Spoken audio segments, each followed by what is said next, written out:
parler de livres dans ce Bonsoir l'Alsace. Nous sommes avec Charlotte Abécassi-Weigel. Bonsoir. Bonsoir. Vous êtes auteur, autrice, qu'est-ce que vous préférez?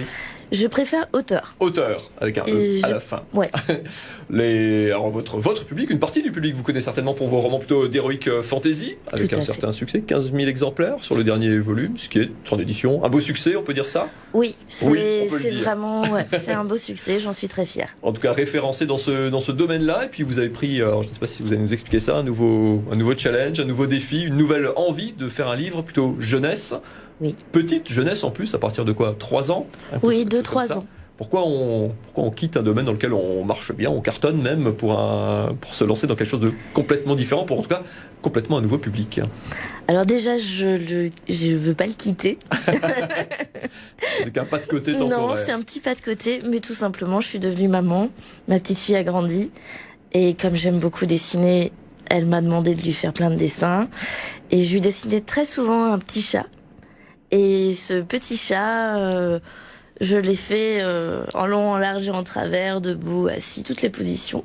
Et au bout d'un moment, elle a développé des petites peurs. Et elle a eu peur des cris, des oiseaux, des choses très spontanées. Et du coup, ça m'a donné envie de reprendre tous ces dessins et de lui faire un livre pour l'aider à appréhender cette peur du coq, en l'occurrence, et la dépasser.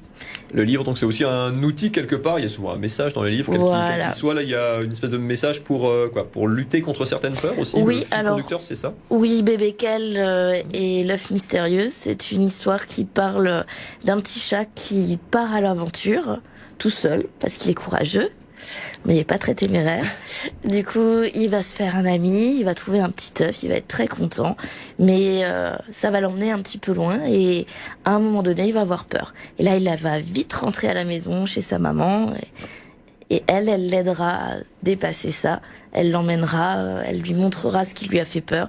Et l'idée, c'est qu'il puisse se rendre compte et que tous les enfants puissent se rendre compte qu'il y a des choses qui sont effrayantes, mais quand on les regarde bien, quand on les regarde autrement, ça fait plus peur. Quand on connaît les choses, on a moins peur. On a moins peur. Et aussi, le deuxième message, c'est que ce petit chat partait pour une chasse au trésor, pour une grande aventure.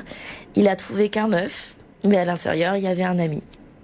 Voilà, donc c'est les deux choses. La suite, évidemment, pour ceux qui ouvriront le livre. Voilà. Je disais que c'est un pas de côté par rapport au roman que vous écrivez d'habitude. Oui et non, parce que ce personnage du livre pour enfants, il a déjà une petite histoire dans les livres que lisent plutôt les adultes ou les adolescents. Voilà, d'ailleurs vous le retrouvez, je ne sais pas si on voit, sur cette couverture, puisque effectivement il a sa présence en tant qu'adulte dans cette quadrilogie et il est très apprécié. C'est un clin d'œil ou du coup c'était presque naturel, ou vous vous êtes dit tiens, ça pourrait être amusant de partir d'un personnage qui existe déjà? Oui, j'avais très envie de partir de lui parce que c'est une petite mascotte, donc c'est facile à travailler, c'est rigolo.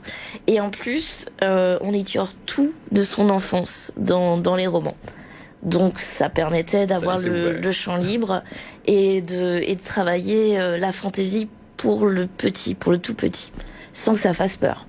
C'est pas du tout le même travail d'écrire un roman pour adultes de plusieurs centaines de pages et un livre pour enfants, ou alors là en termes de texte on est extrêmement contraint. Oui, c'est presque frustrant. C'est un crève-cœur.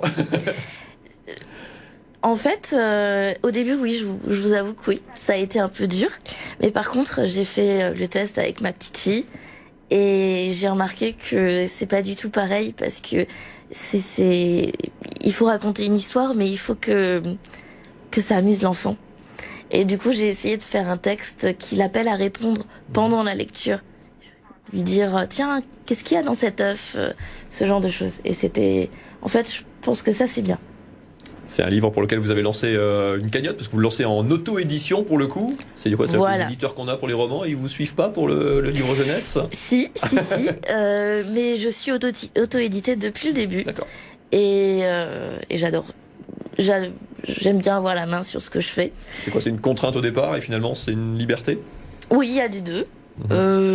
C'est une contrainte quand on décolle beaucoup, je pense. Là, il faut commencer à plus s'équiper. Mais j'ai une casquette un peu particulière. Je suis graphiste de formation. J'aime dessiner. Et d'autant, même si c'est de l'auto-édition, je suis pas toute seule. Je suis entourée. J'ai mon mari qui s'occupe de toute l'édition, qui est la tête pensante, qui a bien les pieds sur terre. La créatrice et l'organisateur. Tout à fait. Je plaide coupable. Donc ça c'est très bien. Et oui, effectivement, en ce moment il y a une campagne de financement qui se passe sur Ulule et qui dure encore 23 jours, donc jusqu'au 16 février. Et qui fonctionne très bien puisque elle a déjà. Ça veut dire que vous avez déjà dépassé le seuil attendu. Pourquoi ? Pour se donner les moyens en fait de l'autorité. Voilà. J'espérais 2500 € et on est à 4000 aujourd'hui.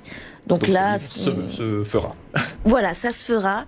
Maintenant, on vise les bonus les plus intéressants parce que l'idée, c'est qu'à chaque fois qu'on passe un palier, 100%, 150, on rajoute des cadeaux. Évidemment. Et voilà. Donc, si on arrive à aller jusqu'à 400%, on fera une mascotte. Un petit peu de temps avant ça, avis aux amateurs. Comment on vit, comment on se rémunère quand on est auto-édité, parce qu'il faut aussi, il faut en vivre, c'est le but du jeu. Souvent, il faut se distribuer aussi, c'est quand même plus compliqué quand on édite soi-même ses ouvrages. Alors heureusement pour la distribution, j'ai réussi à trouver un distributeur.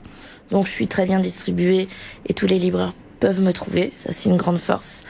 Et pour ce qui est de vivre, eh bien je ne vis pas de mes romans. J'ai mon métier à côté de graphiste. Pour vivre d'un roman, il faudrait en sortir au minimum un par an.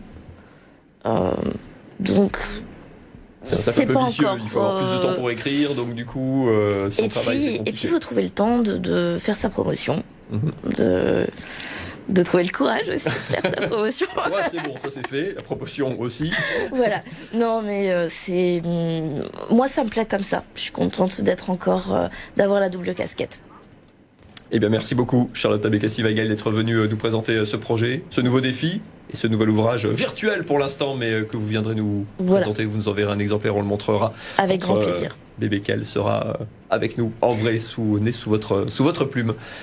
Merci beaucoup en tout cas d'avoir été l'invité de ce Bonsoir l'Alsace ce soir. Merci beaucoup.